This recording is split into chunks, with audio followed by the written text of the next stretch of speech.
Morgen miteinander. Morgen miteinander. Und herzlich willkommen zu einem neuen Video. Ja, ich melde mich mal wieder zurück. Ich weiss, es ist schon ein Zeitchen her gewesen. Zum Glück hat der Demo ja noch ein Video aufgeladen. Aber ich dachte, ich melde mich hier auch wieder mal. Und zwar geht es ein bisschen darum, so die Zukunft vom Kanal und alles Mögliche.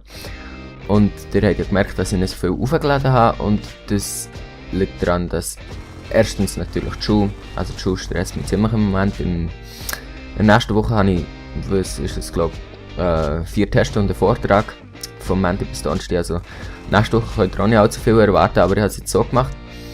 Ich habe mir die Festplatte gekauft und die tun jetzt ganz allein nur für YouTube-Zwecke brauchen und dort einfach alles, was wir immer aufnehmen und nachher einfach so ein bisschen zusammenschneiden und so solche Videos aufladen, die sind ja dann ziemlich gut angekommen.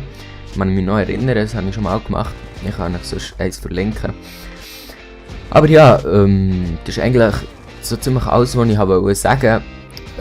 Ich weiß nicht, je nachdem wäre ich auch noch froh, wenn ihr mir einfach in die Kommentare schreiben so, was ihr in nächster Zeit gerne würdet sehen. Es kommen ja dann neue Games, also ob ihr lieber Battlefield 4 würdet sehen oder COD Ghost Multiplayer oder Story, Battlefield 4 Multiplayer oder Story, einfach so klein schreiben, was ihr gerne würdet sehen oder wenn ihr irgendwelche Vorschläge hättet für eine Serie oder für ein Video oder was auch immer, sind wir da immer offen.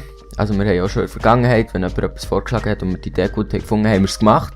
Und darum könnt ihr das immer in die Kommentare schreiben. Und ja, dann würde ich sagen, dann wäre es das mit diesem Video. Viel mehr habe ich nicht mehr zu sagen. Ich lasse jetzt hier die erste Hälfte von diesem Gameplay noch ein bisschen weiterlaufen. Ich weiss nicht, ob es... Ich weiss gar nicht, welches ich im Hintergrund tue. Aber ihr seht ja jetzt wahrscheinlich das Domination und einfach die erste Hälfte. Ja, das wär's gewesen. Tschüss zusammen.